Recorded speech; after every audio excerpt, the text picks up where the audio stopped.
Fala, leitores da Bíblia, graça e paz, tudo bem com vocês? Hoje a gente vai continuar a leitura de 2 Reis, capítulo 23 e 24, já caminhando para o finalzinho do livro, e também Provérbios 26. Vamos orar? Senhor Deus e Pai, te louvamos mais este dia, ó Deus, pela tua bondade, graça e misericórdia. Tu és um Deus maravilhoso, que cuida de nós, que tem nos sustentado a cada dia, tem nos dado o privilégio de refletir na Tua Palavra com liberdade e dá-nos, ó Deus, a graça de praticá-la, de viver segundo a Tua vontade, Senhor. Oramos em nome de Jesus. Amém. 2 Reis, capítulo 23. Então o rei deu ordem e todos os anciãos de Judá e de Jerusalém se ajuntaram a ele. Então, lembrando aqui, Josias é o rei em Judá, em Jerusalém.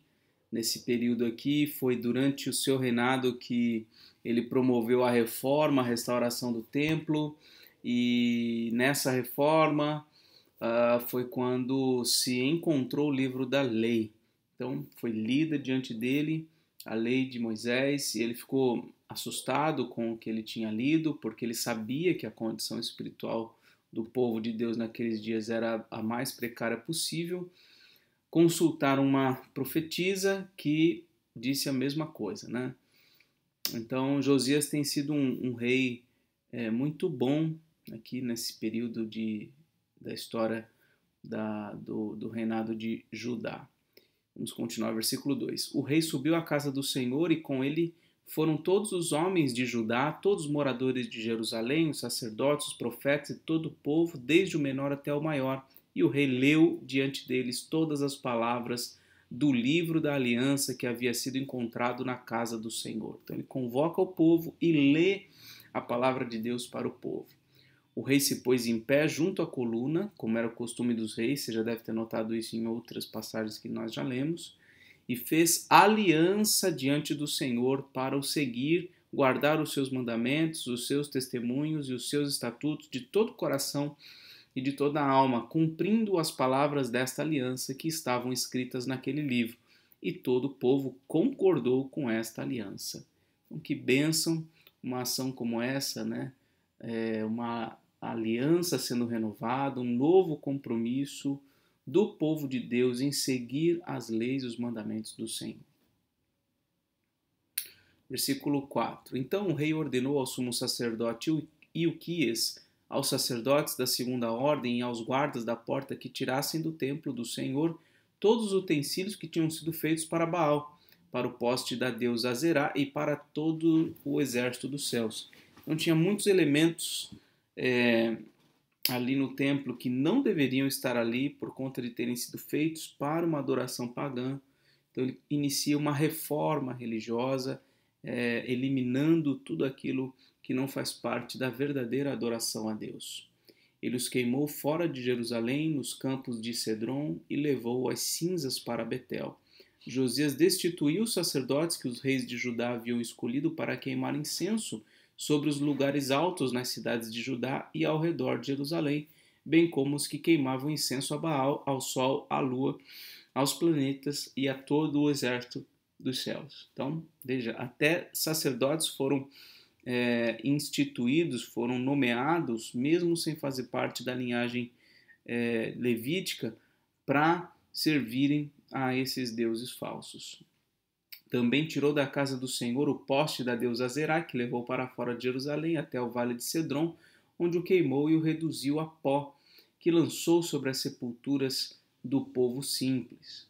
Também destruiu as dependências dos prostitutos cultuais que estavam na casa do Senhor, onde as mulheres teciam tendas para o poste da deusa Azerá. Josias trouxe todos os sacerdotes das cidades de Judá e profanou os lugares altos em que os sacerdotes queimavam incenso, desde Geba até Berseba. Derrubou os altares das portas que estavam à entrada do portão de Josué, governador da cidade, e que ficavam à esquerda de quem entrava por ela. Os sacerdotes dos lugares altos não ofereciam sacrifícios sobre o altar do Senhor em Jerusalém, mas comiam pães sem fermento no meio de seus irmãos. Josias também profanou Tofete, que ficava no vale dos filhos de Inom, para que ninguém queimasse o seu filho ou a sua filha como sacrifício a Moloque.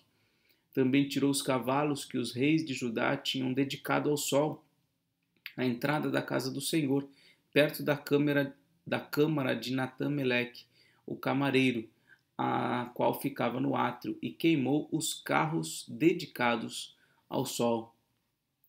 O rei também derrubou os altares que estavam sobre a sala de Acás, sobre o terraço, altares que foram feitos pelos reis de Judá, bem como os altares que Manassés tinha construído nos atos da casa do Senhor. Ele fez em pedaços, tirou dali e lançou o pó deles no ribeiro de Cedron.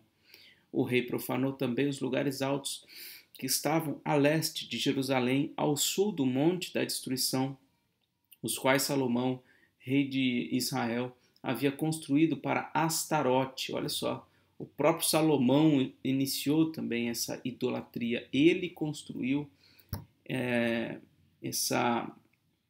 esses lugares altos para Astarote, a abominação dos sidônios, para Quemos, abominação dos moabitas, e para Milcom, abominação dos filhos de Amon.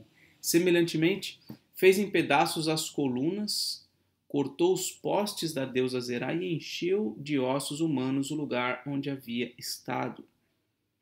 Josias também derrubou o altar que estava em Betel e o lugar alto que Jeroboão, filho de Nebate, havia construído para levar Israel a pecar. Destruiu o lugar alto, reduziu a pó o seu altar e queimou o poste da deusa Azerá. Quando Josias olhou ao seu redor, viu as sepulturas que estavam ali no monte, mandou tirar delas os ossos e os queimou sobre o altar. E assim ele profanou o altar, segundo a palavra do Senhor, proclamada pelo homem de Deus, que havia predito estas coisas. Então o rei perguntou: que monumento é este que estou vendo? Os homens da cidade responderam: é a sepultura do homem de Deus, que veio de Judá e proclamou estas coisas que o Senhor acaba de fazer contra o altar de Betel. Lembra-se daquela história? Capítulo 13 do primeiro livro dos Reis, que teve aquele homem, o profeta, que foi a Israel para anunciar uma profecia de destruição e tal.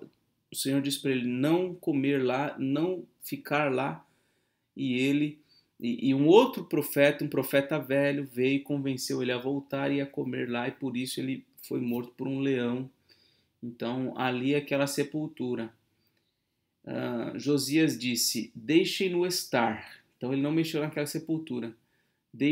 Ninguém mexe nos ossos dele. Assim deixaram estar os seus ossos com os ossos do profeta que tinha vindo de Samaria. Josias também tirou todos os santuários dos lugares altos que havia nas cidades de Samaria e que os reis de Israel tinham feito para provocarem o Senhor à ira, e fez com esses santuários o mesmo que havia feito em Betel. Também matou todos os sacerdotes dos lugares altos que havia ali e sobre os altares, e queimou ossos humanos sobre eles, depois voltou para Jerusalém. Essa prática de queimar ossos humanos sobre o altar e jogar cinza e uma série de coisas é uma maneira de profanar aqueles lugares que eram sagrados para aqueles adoradores, né? Então era uma maneira ali de fazer com que eles não voltassem a praticar os sacrifícios naqueles lugares.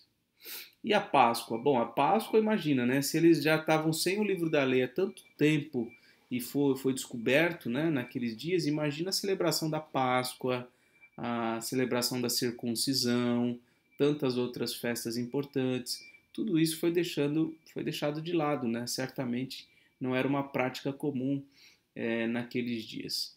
O rei deu ordem a todo o povo, dizendo: celebrem a Páscoa ao Senhor, o Deus de vocês, como está escrito neste livro da aliança.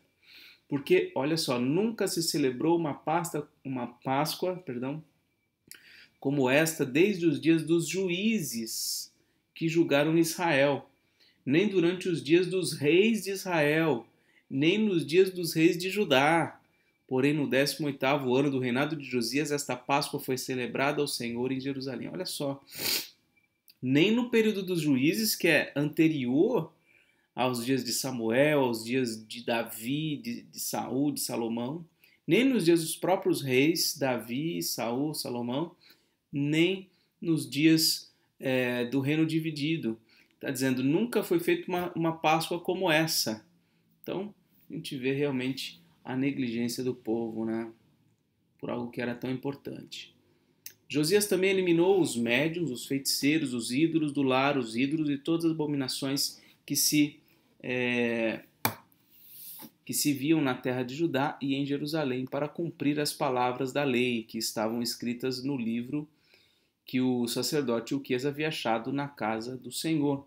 Antes dele não houve rei que lhe fosse semelhante, que se convertesse ao Senhor de todo o seu coração, de toda a sua alma e com todas as suas forças, segundo toda a lei de Moisés, e depois dele nunca se levantou outro igual.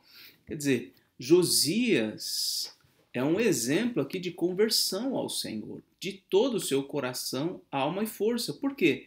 A gente vê isso na maneira como ele liderou o povo num retorno à lei do Senhor e na maneira como ele limpou a idolatria que estava presente ali. E é isso que se espera, né, da conversão das pessoas.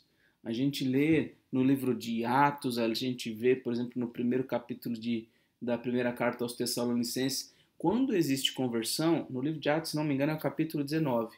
Quando a gente vê conversão de fato, a gente vê um rompimento com diversas coisas que desagradam a Deus até então, né? Então, Josias se tornou um exemplo de conversão. No entanto, o Senhor não desistiu do furor da sua grande ira, ira que se acendeu contra Judá por causa de todas as provocações com que Manassés o tinha irritado. O Senhor disse: removerei da minha presença também Judá, como removi Israel, e rejeitarei Jerusalém, a cidade que escolhi, e o templo do qual eu disse, o meu nome estará ali.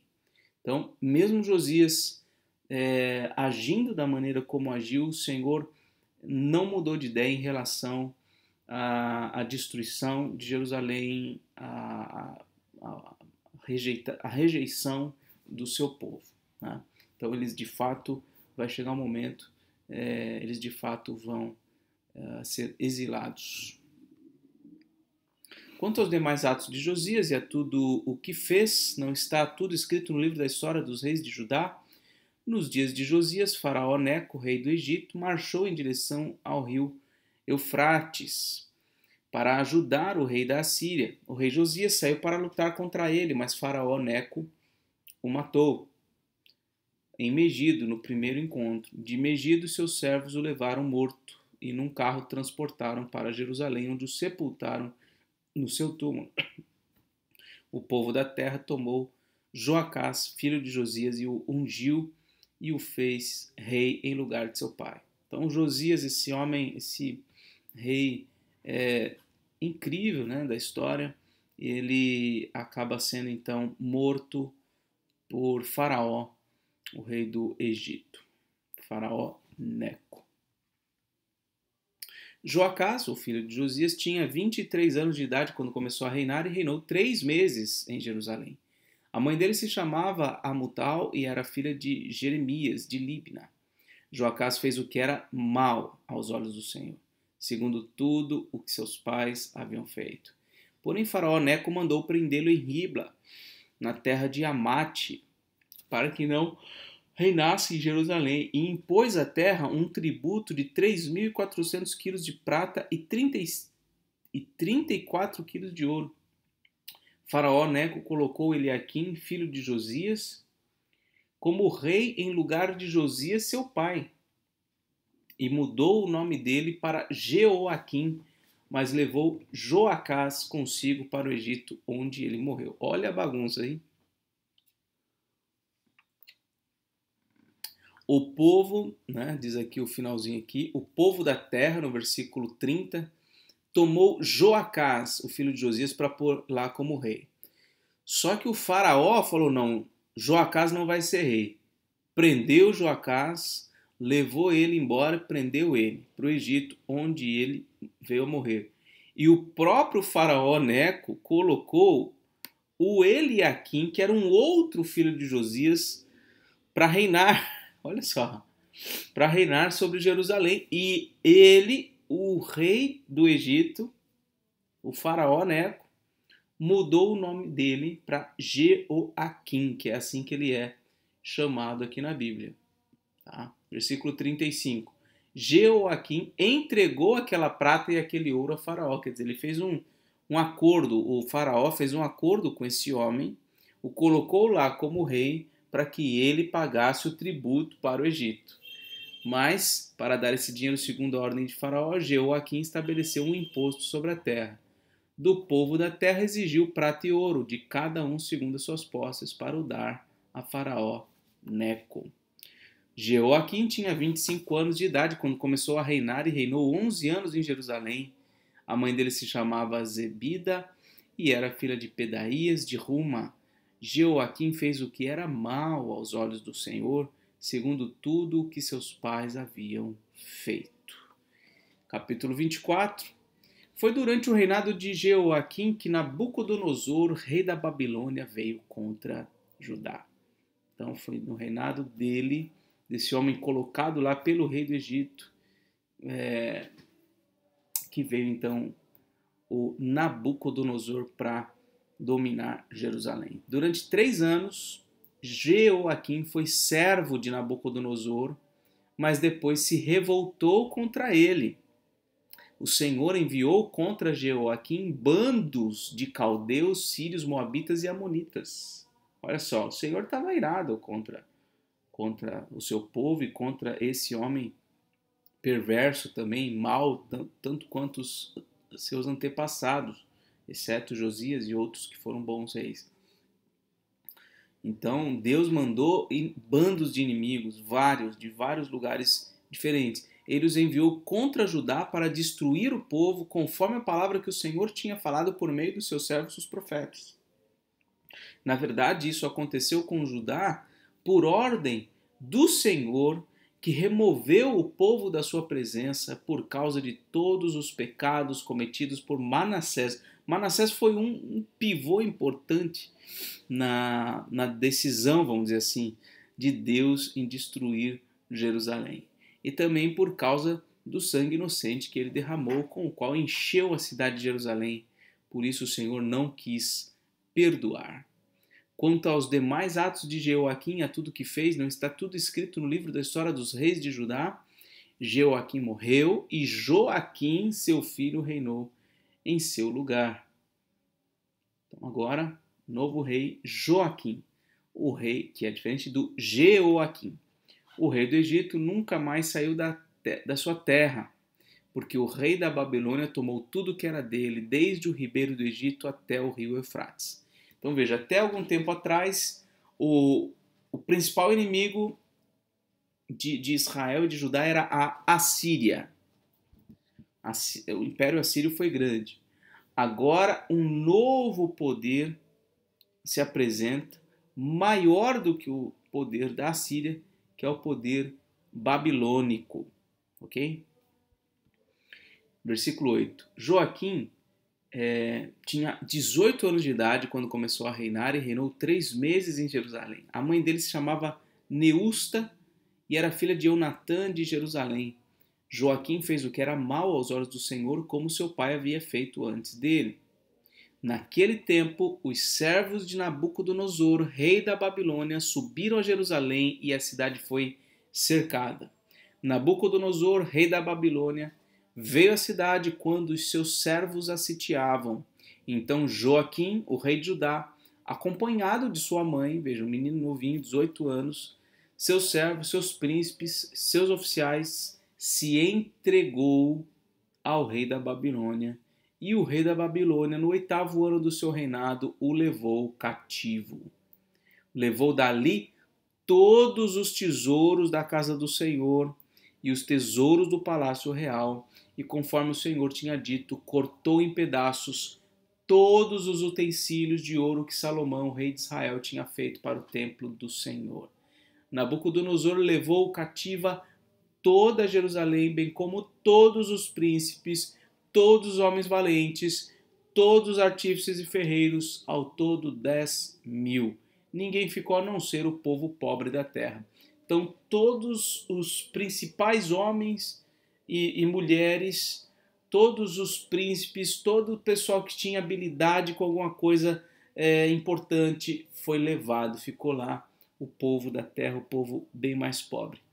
Levou o cativo de Jerusalém para a Babilônia o rei Joaquim, a mãe do rei, as mulheres deste, seus oficiais, os homens principais da terra. O rei da Babilônia levou cativos para a Babilônia todos os homens valentes, em número de 7.000, e ainda 1.000 artífices e ferreiros, todos eles treinados para a guerra. O rei da Babilônia constituiu rei, em lugar de Joaquim, o tio paterno deste, Matatias, e mudou o nome dele para Zedequias. Então, o Matatias, tio do Joaquim, portanto, irmão do seu pai, o Jeoaquim, foi posto pelo rei da Babilônia como governador ali, como um rei ali, e mudou o nome dele para Zedequias, que é como ele é chamado aqui na Bíblia.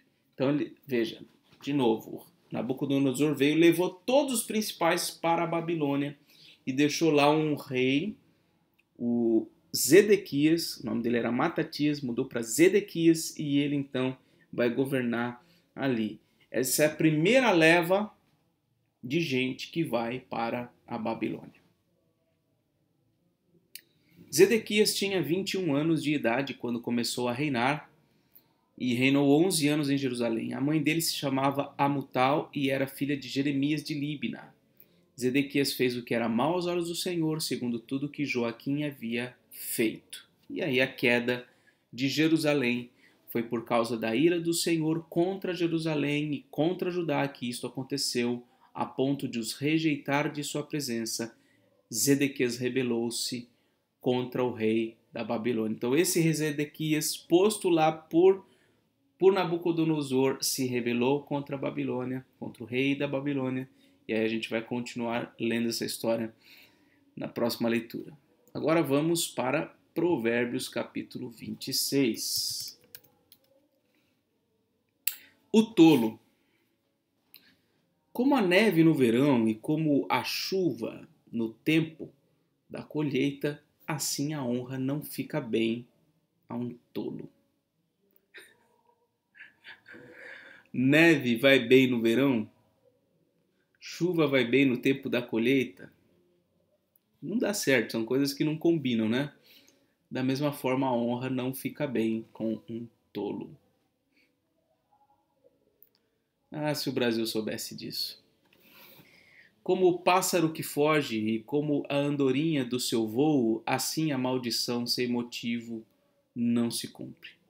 O açoite é para o cavalo, o freio para o jumento e a vara para as costas dos tolos. Não responda ao insensato segundo a sua tolice, para que você não se torne semelhante a ele. Então, se você respondeu o insensato segundo a sua tolice, do jeitinho que ele é tolo, você responder a ele, você vai se tornar semelhante a ele. Se você fizer a mesma coisa que ele faz, né, você vai ser semelhante a ele. Aí veio o versículo 5, que parece estranho, não é? Responda ao insensato segundo a sua tolice, para que ele não seja sábio aos seus próprios olhos. Veja, parece contradição, não é? O versículo 4 diz, não responda ao insensato segundo a sua tolice, e o versículo 5, responda ao insensato segundo a sua tolice. A gente precisa, obviamente, ler aqui com um certo grau aí de perspicácia. Veja, que tipo de resposta, evidentemente, está aí descrita no versículo 4. Uma resposta equivalente, em termos de tolice, né, ao tolo. Uma resposta da mesma forma, segundo a tolice do insensato, da mesma altura, do mesmo jeito, tão tola e tão insensata quanto a primeira ação. Essa ação é reprovada. Esse tipo de resposta é reprovado. Se você responder ao insensato do jeito que ele te falou, ou seja, de maneira insensata, né, você vai estar se tornando semelhante ao insensato. Agora o versículo 5. É óbvio que não está falando para você responder ao insensato na mesma, vamos dizer, na mesma qualidade, de forma tão insensata e tão tola como foi a ação do insensato, né? Quando ele diz aqui, responda ao insensato segundo a sua tolice, não é da mesma maneira, na mesma natureza, da mesma qualidade, mas é uma resposta que seja à altura, de uma maneira, lógico, não tola e não insensata. Uma resposta que seja à altura daquela insensatez, para que aquela insensatez se torne evidente, para que aquela tolice se torne evidente, né? E aquele que agiu de maneira insensata e tola seja, então, colocado no seu lugar. Veja o versículo 5. Para que ele não seja sábio aos seus próprios olhos. Então, tentando resumir aqui o que está no versículo 4 e 5. Pensa num insensato, uma pessoa insensata. Ele agiu de uma maneira insensata e tola. Não responda de maneira insensata e tola, porque senão você se tornará semelhante a ele. Como você deve responder a ele? Você deve responder a ele de maneira sábia, de modo que ele não saia como sábio aos seus próprios olhos. Ou seja, você tem que, com a sua inteligência, com a sua sabedoria, com o equilíbrio de emoções, tá? Você colocar ele no seu lugar para que ele não pense que ele é o sábio e é o inteligente. Então, não sei se ficou claro aqui, mas não há nenhuma contradição aqui. O tolo e insensato, ele deve receber uma resposta, mas não uma resposta igual, na mesma natureza e qualidade, àquela questão que ele trouxe, a maneira como ele agiu. Uma resposta que seja mais elevada, no sentido de mais sábia, mais equilibrada, mais sensata, mais inteligente, para que ele seja colocado no seu lugar. É isso que está sendo ensinado aqui. Como cortar os pés e sofrer dano? Assim é mandar mensagens por meio de um tolo. As pernas do coxo pendem bambas. Assim é o provérbio na boca dos tolos. Como amarrar a pedra na funda? Assim é dar honra a um tolo. Como o espinho que entra na mão de um bêbado, assim é o provérbio na boca dos tolos. Como um flecheiro que fere a todos, assim é o que contrata os tolos e os primeiros que passam. Como o cão que volta ao seu próprio vômito, assim é o insensato que repete a sua tolice. Você viu alguém que é sábio aos seus próprios olhos? Há mais esperança para um tolo do que para ele, que se acha sábio aos seus próprios olhos. Bom, vários 12 provérbios aqui para os tolos. Agora, para os preguiçosos. O preguiçoso diz: um leão está no caminho, um leão está no meio da rua, a porta gira nas dobradiças, o preguiçoso se vira na cama, o preguiçoso põe a mão no prato, não quer ter o trabalho de levar à boca. O preguiçoso é mais sábio aos seus próprios olhos do que 7 homens que sabem responder bem. Outros provérbios. Quem se mete na discussão dos outros é como aquele que pega pelas orelhas um cão que vai passando. Quem é que faz isso, né? Sem conhecer o cachorro. É muita tolice, não é? É assim aquele que se mete na conversa dos outros, se mete na discussão dos outros. vai acabar, né, se ferindo, se machucando. Como o louco que lança fogo, flechas e morte, assim é aquele que engana o seu próximo e diz: fiz isso por brincadeira. Sem lenha, o fogo se apaga, e não havendo difamador, cessa a discórdia. O que o carvão é para as brasas e a lenha é para o fogo, o briguento é para acender uma discussão. As palavras do difamador são comida fina, que desce para o mais interior do ventre. Aquele que difama, né, que fala mal das pessoas, conta até mesmo mentiras ou dá uma modificada para tentar levar os outros a pensarem mal a respeito de alguém, isso é como uma comida fina que vai indo, que vai entrando mesmo. Por isso que a gente não pode dar ouvidos para difamadores. Como vaso de barro coberto de prata, assim são os lábios amorosos e o coração mau. Né? Você pega um vaso de barro, o que vale um vaso de barro? Não vale nada, ele é barro. Mas aí você cobre de prata aquele vaso. Né? Aí ele está comparando, como um vaso de barro coberto de prata, assim são os lábios amorosos e o coração mau. Alguém que tem o coração mau, mas na expressão dos lábios, na expressão externa, né, tem todo aquele afeto, todo aquele amor, mas o coração é perverso. Quem odeia dissimula com os lábios, mas no seu íntimo esconde a falsidade. Quando ele vier com palavras suaves, não acredite nele, porque tem 7 abominações em seu coração. A gente tem que tomar cuidado com pessoas que são muito suaves nas suas palavras, que só elogiam, que sabe que querem ser agradáveis o tempo todo e são, né? A gente tem que tomar cuidado com pessoas que podem estar escondendo grande falsidade, né? Aí no seu coração. Ainda que o seu ódio se encubra com falsidade, a sua maldade será exposta aos olhos de todos. Quer dizer, em algum momento isso vai se manifestar.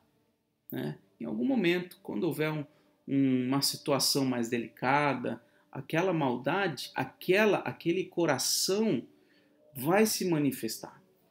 Quem abre uma cova acaba caindo nela, e a pedra rolará sobre quem a pôs em movimento. Então não adianta, a gente vai tentar cavar um buraco para alguém cair e tal, isso, né, vai acabar vindo sobre nós mesmos. Quem faz isso, né, quem arquiteta uma maneira de prejudicar outras pessoas, né, isso vai acabar se voltando contra si mesmo. A língua falsa odeia aqueles a quem engana, e a boca lisonjeira é causa de ruína. Boca lisonjeira, aquele que está sempre lisonjeando, está sempre, sabe, buscando afeto, buscando um sentimento caloroso. Isso é tudo muito perigoso, tá? Muitas vezes isso acaba escondendo, né, algo que está no coração. Na verdade, não há um amor de fato, mesmo com a pessoa falando, às vezes, né, muito em amor, em carinho, mas às vezes não há isso de fato, há outros interesses, né, e isso acaba sendo causa de ruína. Né? Então, é preciso, diante disso, haver sempre, obviamente, um arrependimento, é necessária a mudança e tudo mais. Mas isso tudo é para a gente analisar a nossa própria vida. Né? Talvez quando a gente lê Provérbios aqui, a gente acaba lembrando de outras pessoas aqui, acolá, né? Mas o mais importante é a gente observar se nós não estamos nos enquadrando aqui em alguma dessas coisas que estão sendo condenadas nas Escrituras. Né? Então que Deus nos dê sabedoria e discernimento para ver a Bíblia como um espelho da nossa alma. A gente se vê a partir das Escrituras, né, para que a gente possa, então, não criar uma maquiagem melhor, né, mas para que a gente possa discernir quem nós somos de fato e, então, nos corrigir diante de Deus. Tá certo? Bom, essa foi a leitura de hoje, então um forte abraço e até mais, se Deus quiser.